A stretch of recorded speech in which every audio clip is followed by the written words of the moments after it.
Hey, Shameless Squad! So we are back today. We are not in Bali anymore, but we are going to be discussing the Shameless Truth, aka T, in regards of week 1, week 2, what happened out there, boo. So this is definitely going to be like a 2-part, maybe 3, I don't know, Shameless Truth episode. We have a lot to share.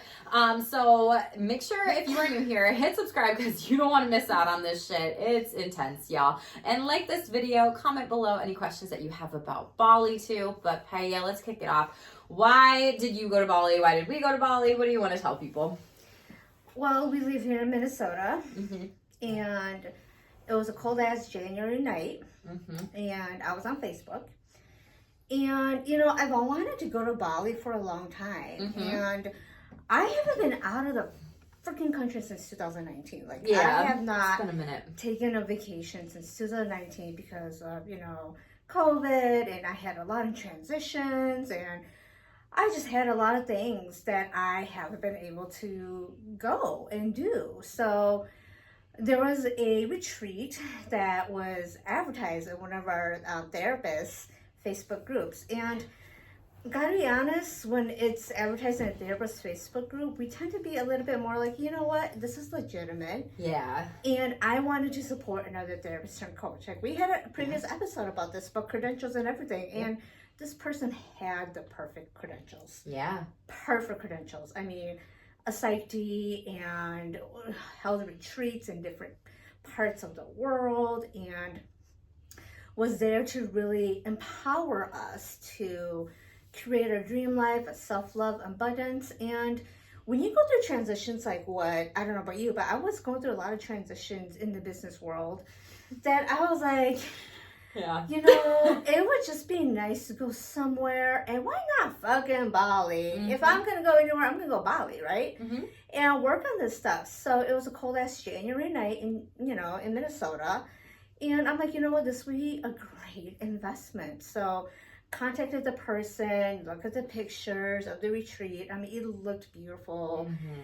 I mean, it's Bali, right? And so that's why I decided to go on this retreat. And I told you, and you're like, yeah, let's do this. And I'm like, yeah, let's do this. And so I was the initiator of this trip. Poiab was definitely the initiator of this trip. And I think I looked at my text the next morning and I was like, don't tempt me with a good time. Like, I'll go to Bali. I could more personally grow. Right? And, you know, January, like it seems so long ago. We're recording this in September and early September. And this was literally however many months ago, probably 9 months. To the day. Yeah. And I was like, shit, like when I want to do something, you know, I'm going to do something. I'm going to commit. I'm going to go all out. That is just me, my personality. And so when I said, Poiab, like, I will do this if you're serious, because I've had people in my life, friends, whatever, that are like, yeah, let's do it. And then there's no action. Flakers, Yes. What? A lot of flakers. Yeah, flakers. That's a great term. A lot of flakes. Yeah, a lot of flakers. Yeah. Like Phoebe Buffet. That's true. I am flaky. Like that type of friend energy, right? Yeah. And so we booked the tickets, everything like that. I was like, this is me great. This looks awesome. And really, like, reflecting back to June and July is really when I felt the pivots in my business change. Like me going to see different spiritual healers, astrologers, psychics, the things that they were telling me. I was like, ooh, Bali's going to be good for me with these business transitions and to really get my mindset shifted and really focus on this abundant life and these changes. And so I was really doing a lot of different reading on personal growth because that's what I do, and I try to apply the techniques. And you said, you know, if you're going to invest in a coach or a therapist, make sure they're consistently doing their work, or ask them, like, are you doing your work on certain things? And if so, what are you using? And there was a lot of things I learned that were really great. And I was like, I need more of this community, like coaching sense with these workshops to really come together, because the energy is different. So I was like, Bali's gonna be so good because I'm scared. I'm gonna be stepping into some new things. We're gonna be transitioning soon. Don't know when or what yet, right? Yeah.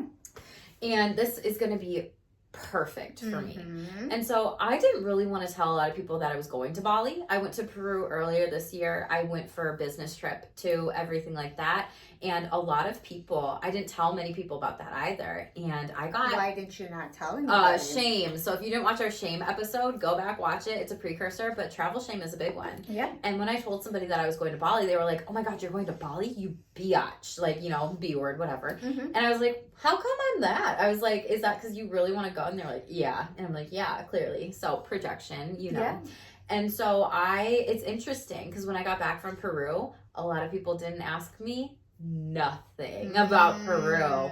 Family members, friends, people I see, like they didn't have the emotional skills or awareness. And I'm like, I would ask you something pretty big about your life. And if I didn't hear, you'd probably be like, what's up with that?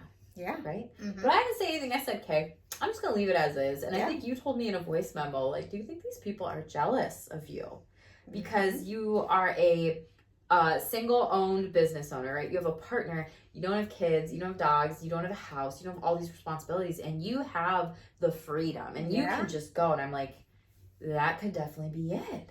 And so you're learning about yourself personally and professionally as a business owner all the time. And with Bali, I just didn't want more of that shame. So I really only told like people in my inner circle and maybe like the additional people that I see. Yeah. And what I learned about my relationships is that a lot of people haven't asked me those just questions like, how are you, Jackie? Just me being this therapist. So I'm like, people need to like step the fuck up if you want to know what's going on in my life.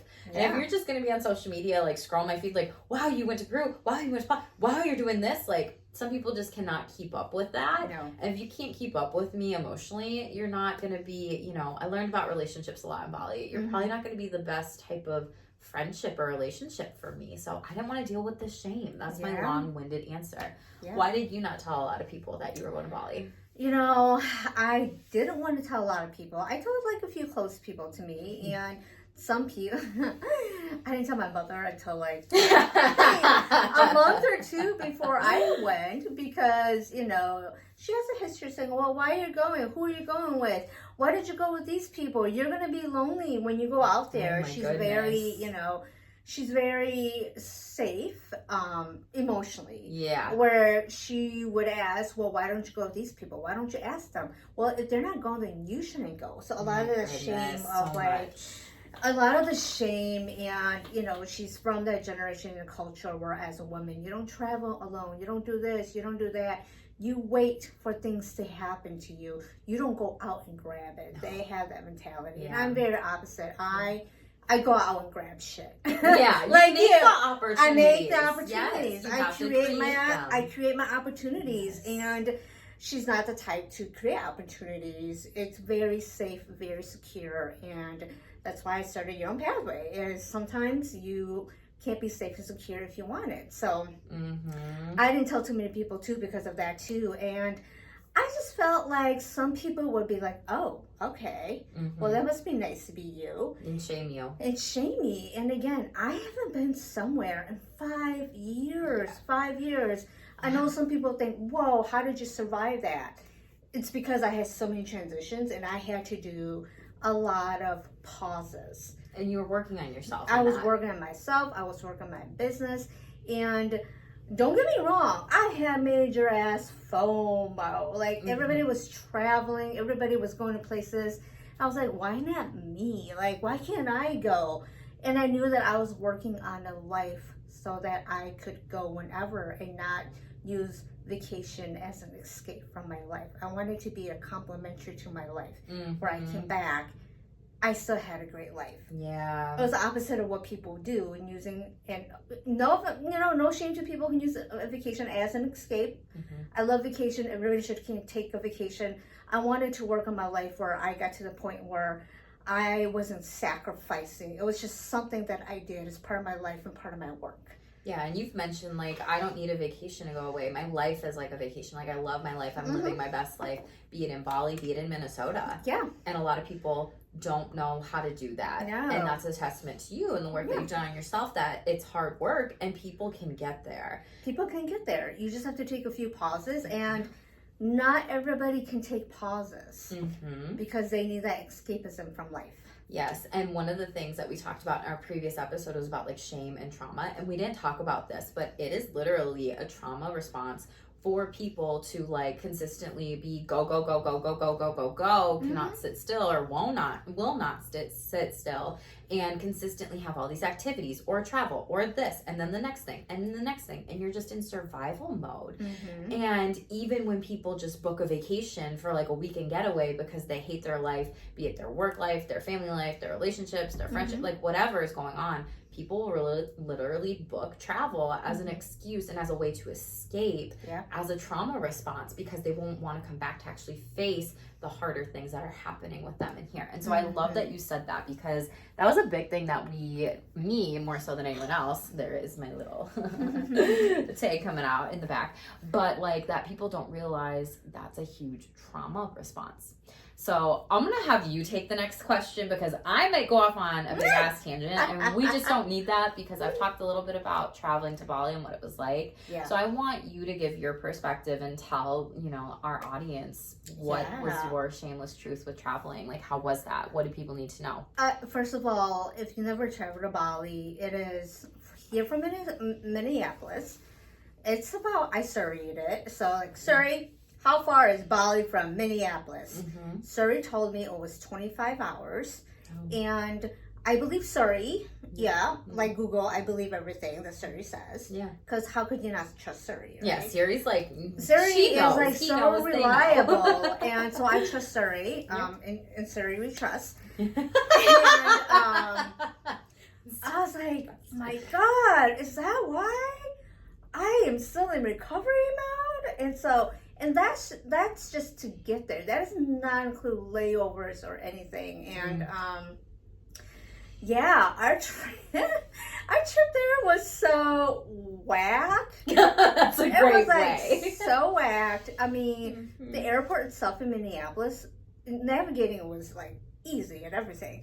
But when we got into the plane, it was fucking delayed. Now, if you guys all remembered, the week before, I think they had the shutdown with like the computers, and everybody was running late. They had delays, and we traveled the week after.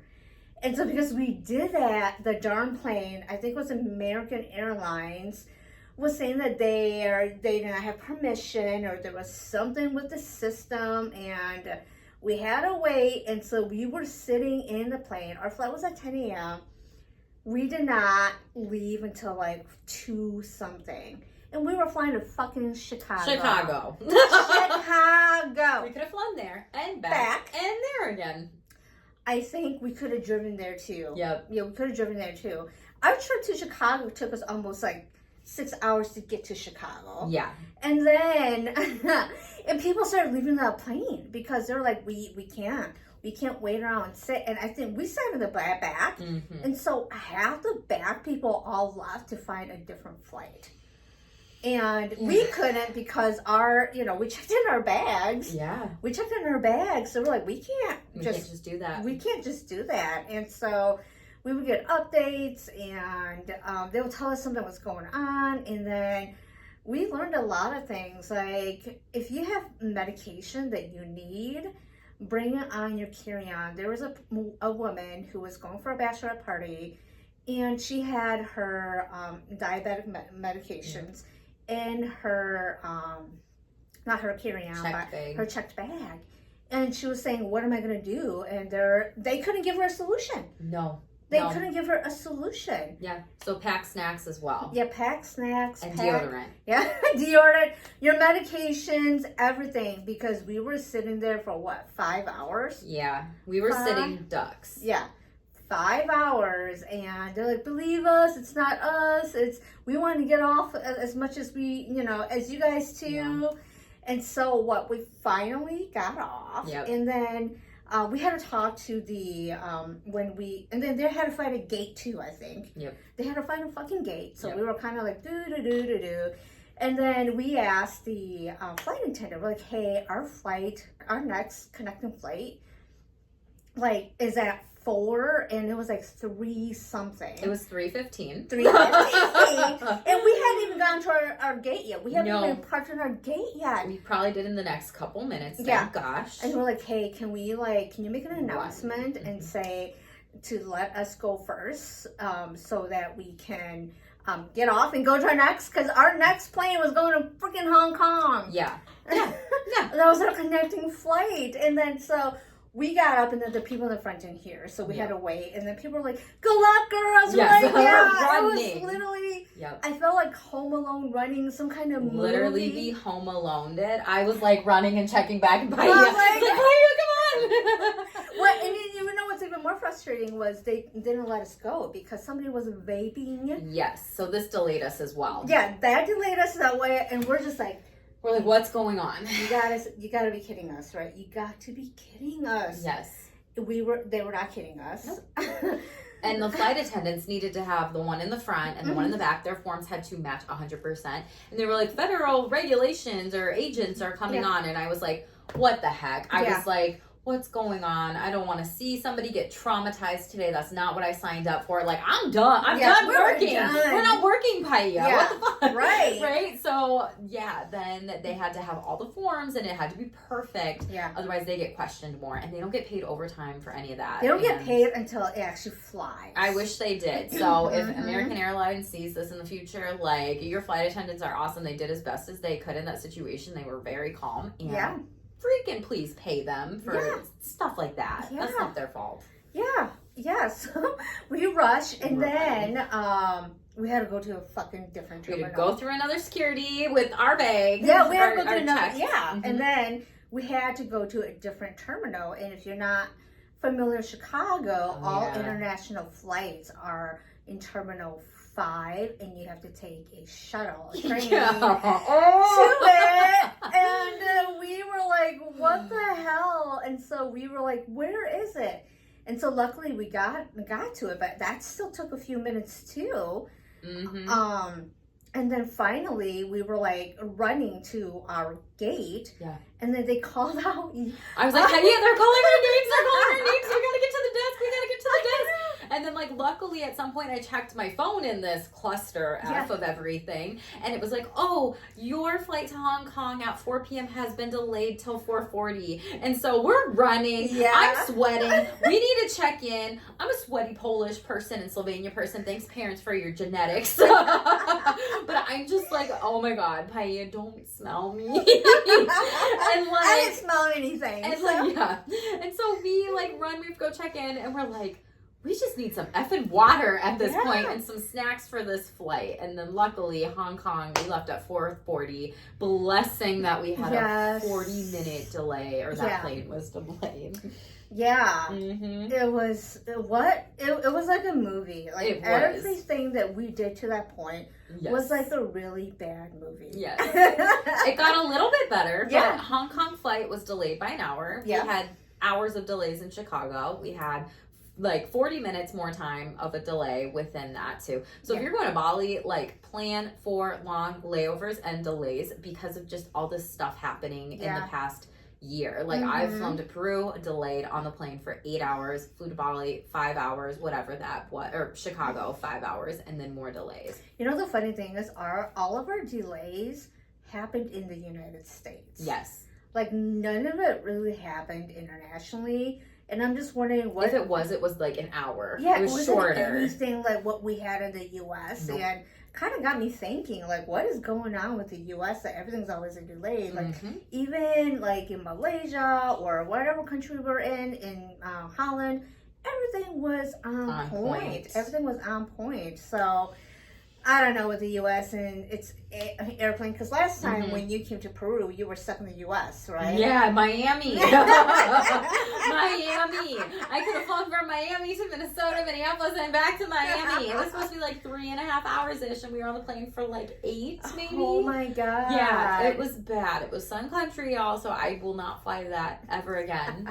No. So then we got on like the Hong Kong plane. We booked business premium economy, and premium economy, and that's important because we got treated like queens. We were had way more leg room space. They give you whatever you want to drink. Yeah. They give you food. They're very quick, very fast, and Right. they're so fast at like taking the food away, so you're not just like stuck with a bunch of crap that you don't want in front of you. They have it down They to a were T. on point. They gave us what, champagne? Yes, and you could have more and more and more if you wanted to, whatever. Mm-hmm. And so that was a big part that like we were saying, like, if we were to go back, we have to fly first class because it's a long flight. And even though we booked like the higher tier up, whatever, we got more room and space. Yeah. But it's such a long flight there. So that was 13 hours. 15, my bad. I was going to say, I get it twisted with the delays. But then we had like a 13-hour layover in the Hong Kong airport. Yeah. Which you were blogging and doing some business stuff. And I was doing some business stuff, like trying to reflect on some things and whatever. And, we were having coffee and talking about like what we want to do in Bali. Yeah. And that's what like this first week was like, to be able to create this vodcast, whatever, because it's video, right, with everyone here. And so we didn't really tell anybody about what we were doing with these episodes either. No. Like I didn't tell anybody. But that was like a part of like what we were discussing, just even thinking about, wow, like what do we want to talk about, discuss and whatever. And then we went to Hong Kong to Bali. Yeah, we flew to Bali. That was like, did we? That was 5 hours. Did we? It No, was we four, Hong Kong to supposed to be Bali. 5. Yep. And so we had a long layover in Hong Kong. And then, we didn't check our gates. No. And we were on the opposite side. Yeah, they changed the gate, I think. Our coffee that we went and got was right next to it. It was so bad. So we're running again. So we got our cardio. We were on the other side, and then we had to come all the way back. We were running again. We were looking fine in Bali and still are. All the exercise we got from the damn airport. I'm like, what is this our fate to go to Bali? Like, we had to pay physically for it. Yeah.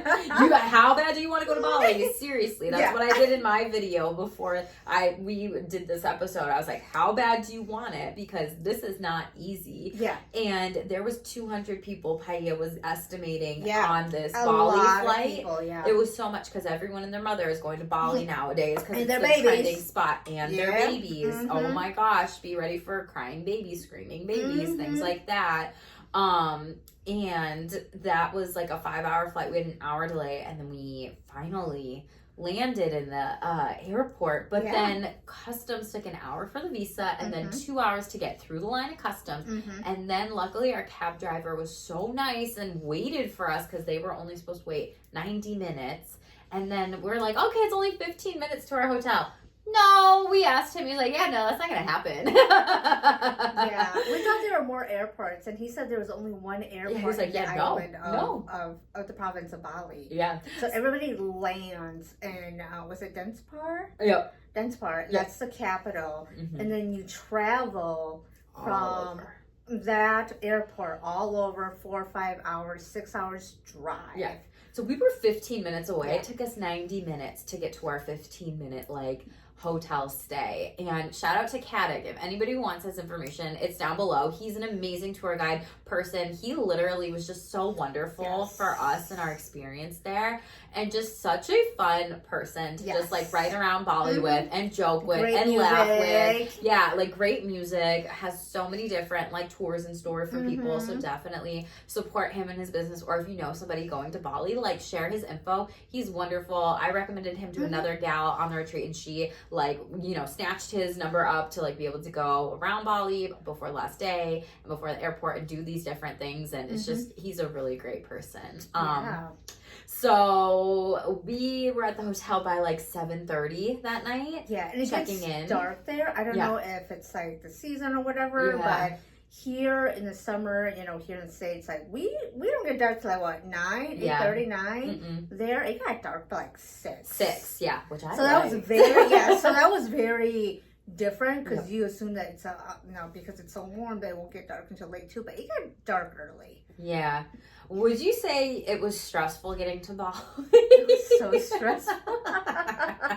And so it takes 2 days to get to Bali because they are 12 hours ahead of us. So yes, it is literally 2 days just to get there, just to get there. Yeah, and Paya the other day looked up like how far Bali was compared to Thailand And Australia, Sydney.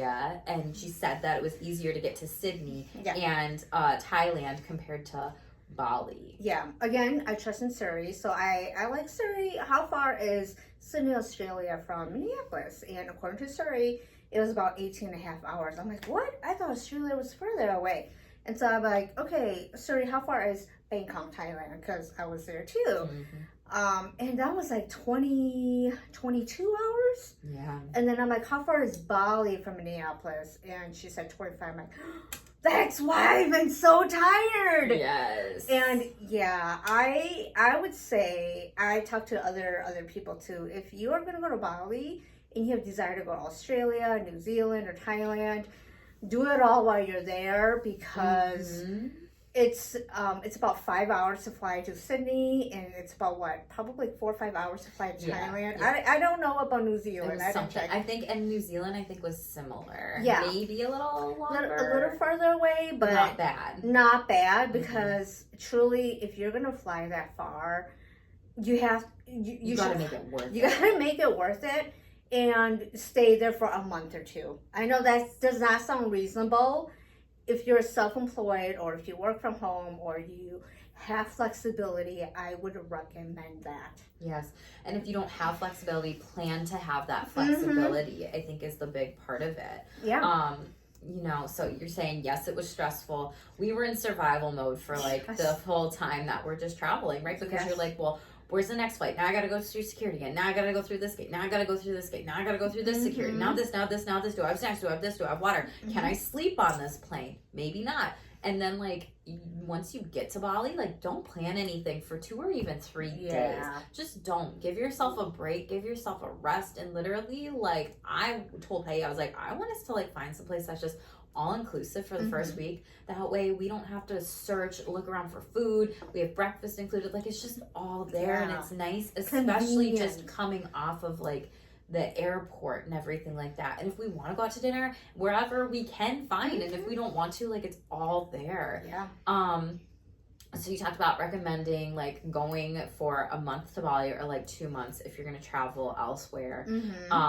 Stress is a big one. Like, stress management, like, you really need to have some good coping skills. Yes, I feel like when traveling, because it's obviously that can be stressful for some people already. But, like, you really also need to have that self-care kit of, like, your snacks, your food on those planes nowadays. As well as medication. Your toothbrush, your deodorant. I will always pack deodorant. Now, I learned my lesson the hard way, but you need to, like, underpants or underwear. Like a change of outfit, wipes, body. You really do. So any other thoughts on this, like, just when traveling to Bali, like Shameless self-care, or just things that you've thought about since then that is important for people to know? I mean, people ask me how it was, and I said I would fly back if I was first class. I mean, people laugh at me, but truly. And they're like, how do you even do that? We work in our business. We work in our business. We work on our content creation. And I know that some of you are thinking, that's not possible for me. That's not feasible for me. And yes, it is. It is feasible. You create the life that you want. And I would say, stay there. Make time for yourself. It's an investment.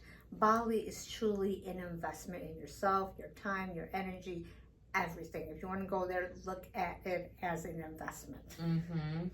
If you want to go there that bad, you will figure out how to go there that bad, and you will do it. And if you are someone that wants to be a creator or a creative, like, you can do it. Like Paia said, you just have to be consistent. You have to find what works for you with creation, and what are the things that you really want to do. And, Paia and I were going to book a place in Minnesota, and honestly, it wasn't worth it. The prices there were more expensive compared to an all-inclusive for a week with meals and Bali. Like, we had to pay for some meals outside of that wasn't included, but, like, that was nothing compared to the States. And so it's one of those things, like, if you're like, I want to go somewhere for a retreat to work on my business, to work on my creativity, to do it, then definitely, like, don't hesitate and ask those retreat hosts, like, what the heck that's going to be about, and just talk to them about it, and like understand what they potentially have planned, read their website, read their copy, everything like that too.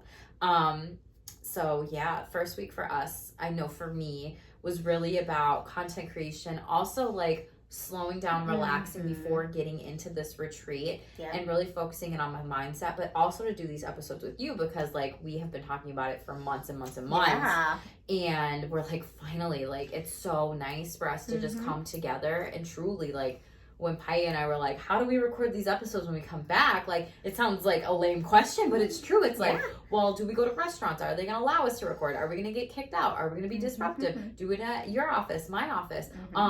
Do we book at Airbnb? But we were like, it makes more sense to actually get out and go away from the space that we live in, you know, to not have these distractions. And so that's some things that we are planning on doing in the background moving forward, but we definitely wanted to get this first season done and put out there to the world and everything like that. So and it was very convenient. I mean, you know, I think Bali hotels are very used to oh my god, was it workers that come from all over? What is that called? Terminal call again?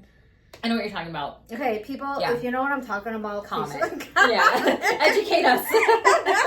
Jackie and I are just like, we can't think of like simple terms.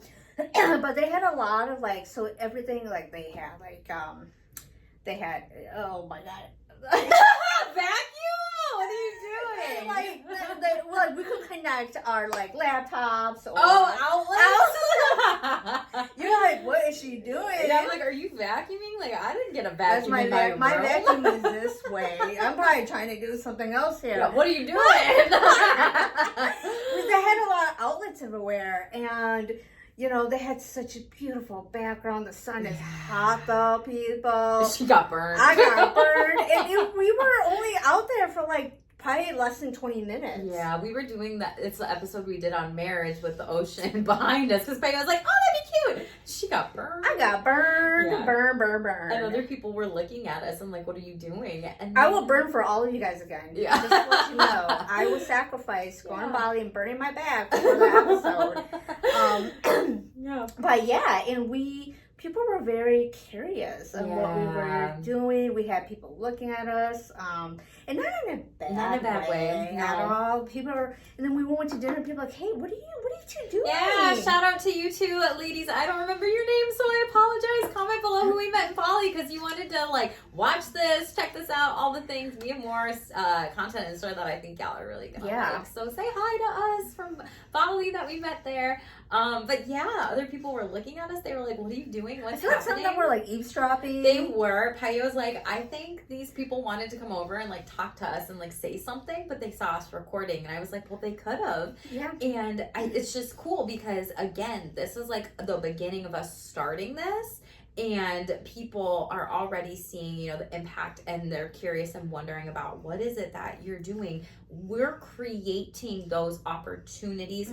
Bali, we created, like, we didn't create like the retreat or anything, but like it was an opportunity that presented itself to us. We were going to go for 1 week, and then we were like, we really should do 2 and get these, you know, episodes going. Yeah, it was cheaper to go to Bali than it was to stay here. Yeah. Yes, and work on these things and have everything right there. Yeah. Yeah. And people were very curious, and they were even like, oh my gosh, once they found out that you and I were therapists. Yeah, they were like, oh my gosh, that's so cool. Like, then Pai was like, I don't think therapists really do this stuff, have these conversations in episode to episode of different types of things to think about. And shout out to therapists who are on YouTube. Yeah. I know, you know, we're doing a lot of things, and I don't think it'll be just like what you and I do. There's a lot of reaction.